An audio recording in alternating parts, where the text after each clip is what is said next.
Hello everyone. Today I'm very excited to introduce Anne. She is a dance woman therapist and also an artist based in New Zealand. We met in 2016 when we both studied dance woman therapy in New Zealand. Time flies. Anne, very happy to have you here. So I incorporate kids yoga with dance woman therapy, and many people they are very curious about dance women therapy. They will ask about, oh, is it like modern dance or traditional dance? You are the expert, so can you share with us what is dance women therapy? Hi everyone, my name is Anne and I am a dance movement therapist working in New Zealand.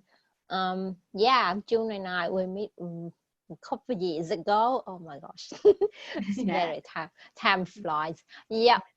So basically, dance movement therapy is the therapeutic use of dance and movement, and then you Mhm. can combine those on together and then work on like um, during a session, a therapeutic session. That way we incorporate two modalities.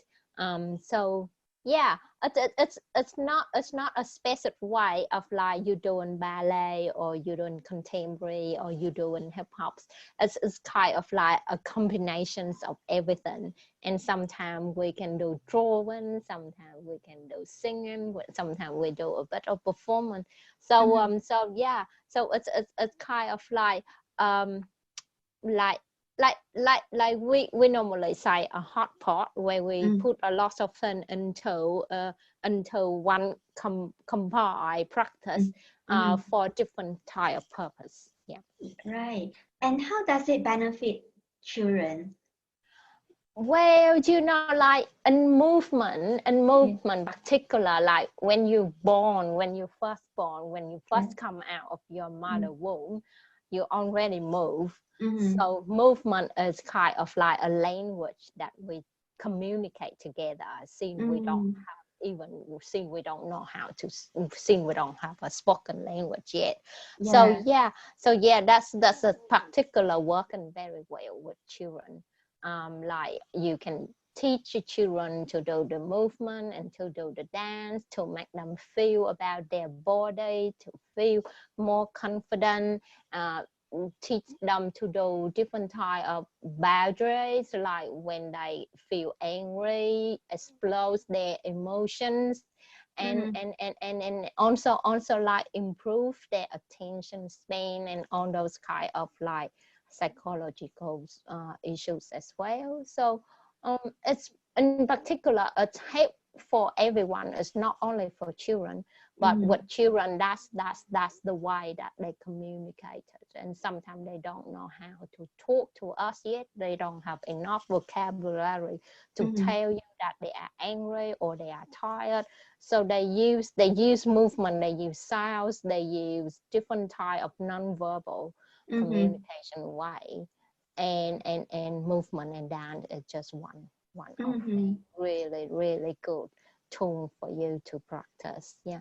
Yeah, for me, I see that dance movement therapy is just more than dance. It can help children to regulate their emotion and help them to express themselves. And of course, we use Mm-hmm. different props like drawing and after we talk about so many things about dance therapy, I think maybe people are curious about how the session looks like. Can you share with us the video?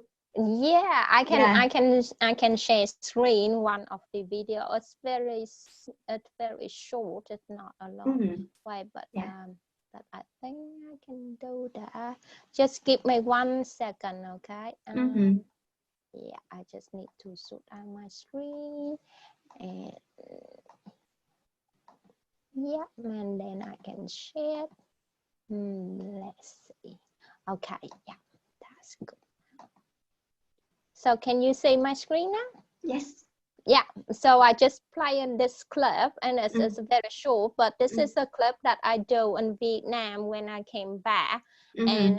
And it's we can show it's in public because it got on the permission of the mom and the kid. We do an authentic, or I call it a creative movement together. Mm-hmm.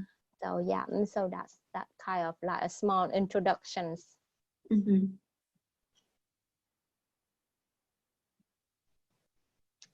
Drawing, yeah. Mm-hmm. And then we do a lot of imitation, like mimicking, like we copying the movement of the mom. And sometimes I do with the mom and the kid, they do the imitation together. Yeah. Well, I see that it's so joyful and lots of connection here within the group. Nice. Yeah. And also I see that by practice it regularly also improve their body coordination skill. Right. Yeah. Mm-hmm. So it's a lot of combination work and the session as well. Like sometimes you let the children take in the lead, so they can be a leader. Sometimes they can copy you. Sometimes they can be the person that you copy after them. Yeah. So it creates a connection between the adults and the children. And then when it's come into the mother, especially the mother, because they spend a lot of time with the children.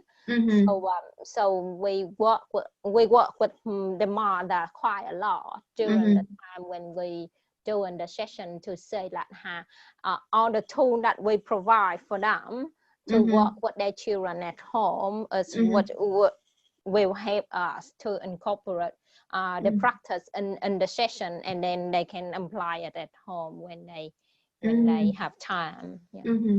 And personally, I feel like dance movement therapies is very useful for Asian children because by nature, based on my experience, Asian children, they are more shy. And by doing the movement, it really helped them to open up, especially in kids yoga class. Yeah. I think like when they come into the group together, and then it create like a group work. It create a connection between people within the group as well. Yeah. Yeah. So And that's so let me stop sharing. Yeah, and dance is a universal language. And what does dance movement therapy means to you? What's your favorite part for dance movement therapy? It's mean a lot. I mean, like like I just said to you, it's like, oops, sorry, what has happened? No, that's sorry. fine. Yeah, okay. some sound come from my side. Yeah. That's all right. Yeah, I think like when I found out about dance movement therapy, I say, oh my God, this is like what I've been looking for before, because I've been an art educator, and then we do drawing, we do talking. I taught art at school with children, and also I do a few therapeutic work with the elderly. But I'm missing like the movement. I'm missing like, because I am a very active person. So I'm missing the movement. I'm missing the dance. I'm missing the body connection and stuff. So when I figure out that they have one thing is called dance movement therapy, and I went for the training, which is where we met. And after that, I work within the different type of population, with the children, with teenagers, with the elders, with people with dementia, people with trauma. And I figure out that I'm just very empowering, because I'm finding a tool that's just really, really helpful for me to connect with my client. And because I don't have, and it's like it's beyond any border, because I don't have to speak. I just use my body connection to connect with people, because sometimes people won't be able to describe what they want, or won't be able to tell me what they want, but by movement, by the dance, we can feel each other, we can see each other. And sometimes we don't have to be in a physical space to feel that. We can do it in anything. So I think that's my take for dance movement therapy.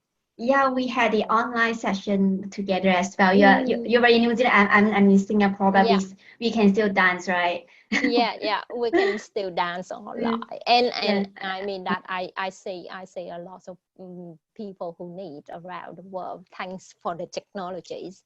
And yeah, Yeah. because like this year we won't be able to see each other face to face a lot, Mm-hmm. so the technologies is really helping me. Mm-hmm. And I figure out that technologies is just one tool that help me to connect with people. What I really do and say, as I say, the embodiment on people, the connection of people using their body to speak Yeah. their language and to Mm-hmm. express themselves and to Yeah. tell me their story. Yeah, Mm-hmm. yeah, Yeah, I can see that, but just to let you know, like for children, I really see that there are a lot of like language in their movement, like when they do yoga, I can really see that what are their feelings, are they shy or are they open up? It's just a yeah. move, it's just tiny movement that Mm, we can really mm. see very clearly.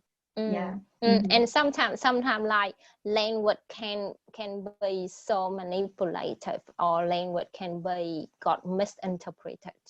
Mm-hmm. So looking at the body movement and how your head move, how your arm Mm-hmm. move, how your body move, it's a talk a lot, rather than just the language itself. So yeah. Yeah.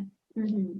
Yeah, and can you share with us some simple techniques that parents that can practice at home with their children for dance movement therapy? Yeah, Mm. I share my screen Yeah. to the parents. So, I have one of my really favorite practice is Mm-hmm. called let me see. Okay. It's called prank dance. Brain dance. Okay. Mm, oh, yeah. Can you say this? Yeah, still waiting for the file to load. Okay. Just let me stop share and then I share it again. Um, Mm-hmm. yeah, so let me show. Okay, cool. I can share this one again.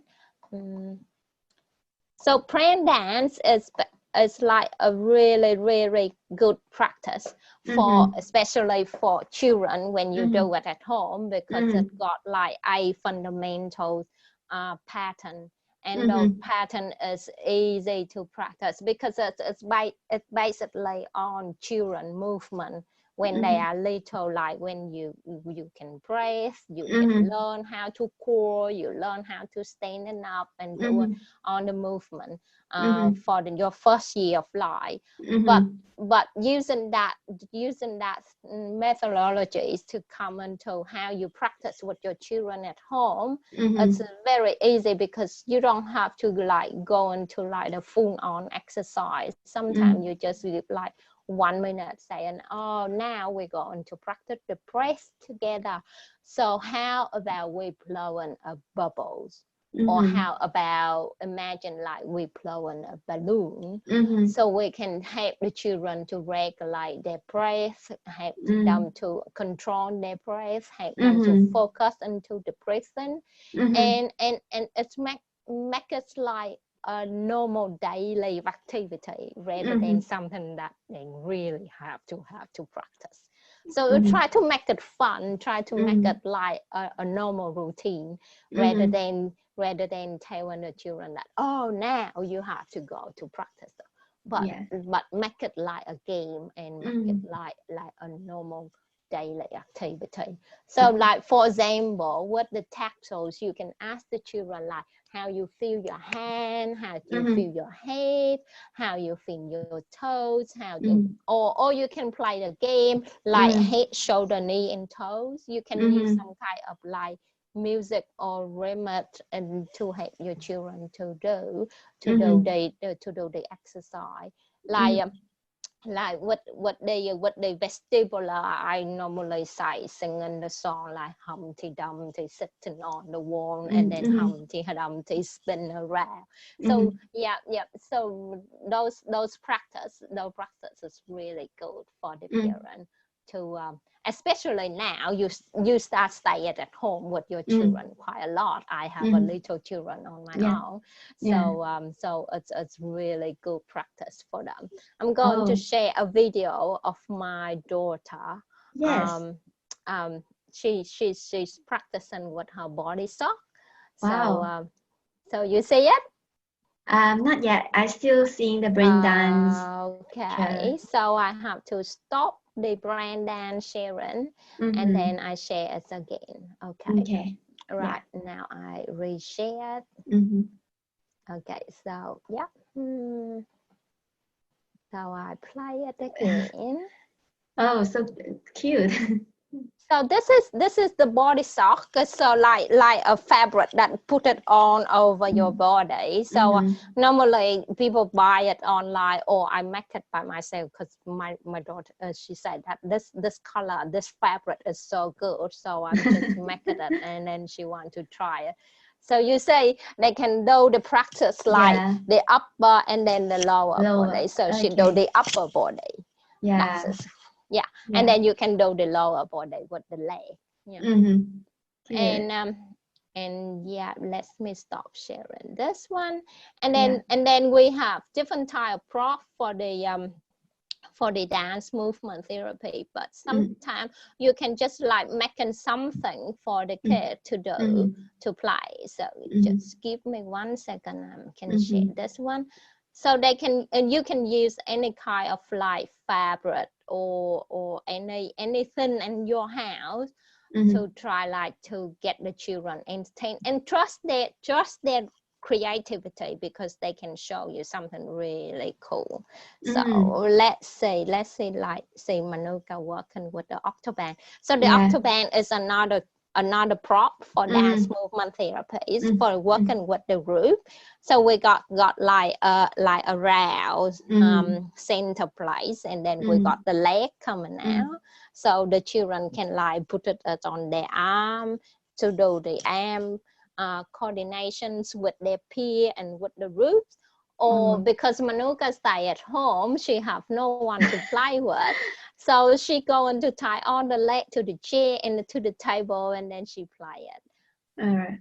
Well, I should get this because it's very good for social distancing, right? Oh yeah. Each person so just it's like 1 meter distance. Yes. So it's really good. Yeah. And then after that, let me stop share. And then and then she tie it up. She tie it up the Octoband the leg, and then she go under it. So let's see how she go under. So you can trust your children, because you just give your children anything for entertainment, and then they just show you how awesome they are. So you see that? I see that she is exploring the space. And so then this is how she doing her head and tail. So you say like they doing bouncing up and down. So you can give your child a lot of things for practice on that. Manuka, is she 5 years old now? No, she's 8 years old now. 8 years old. Oh yeah. So when I met her, she's so little. She's not 5 yet. I think she's around 4. 4 years old. Wow. Wow. That's very she's interesting. Become a big girl now. I can. That's really fun. I would say like dance movement therapy is really help children to improve their coordination skill and motor skill set. With creativity. It's make them more confident. It's make them more confident, more aware about themselves. And because they have the opportunity to talk to you and to communicate with you, not only with language, but by their movement, by their sound, by their coordination of their head and their brain. So it's create a relationship. It's foster a relationship between you and your children as well. Yeah, that's totally cool.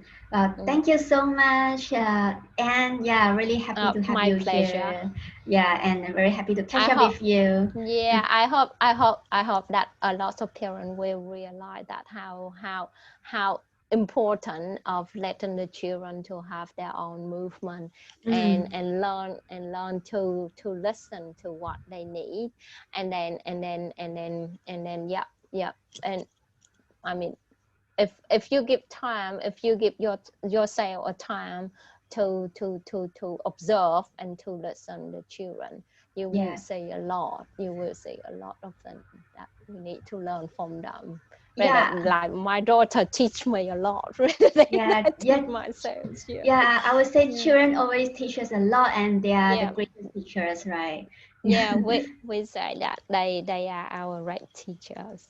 Yeah. So hopefully all the parents will have, like, will feel easy for themselves. Because I mean, I stay in the house with my children almost 4 years now. We got a lot of lockdown in New Zealand. So yeah, so I have to find them to entertain themselves. So sometimes it's really stressful, but you have to give yourselves a lot of pat up and say, yeah, it's all I do, and this is the children I care, and here's all the thing I provide for them, and they can use all your provide, like they can use anything you have around the house to entertain themselves. So ignore the mess and just let their creativity run wild. And then you go and tidy up later. Just let them move and see how they react and how they just let them play. Just I mean that is all they need. They just need the time to like play and relax and be themselves, and then they have their own creativity to support themselves and let them grow. And because they also have to deal with their own anxiety and their own way of dealing with the pandemic and the changing of the environment. So so just be there for them. Thank you so much, and we'll see you next time. Thank you for your time, Jules. Bye bye. Thank you Bye-bye. everyone for listening. Bye. Bye.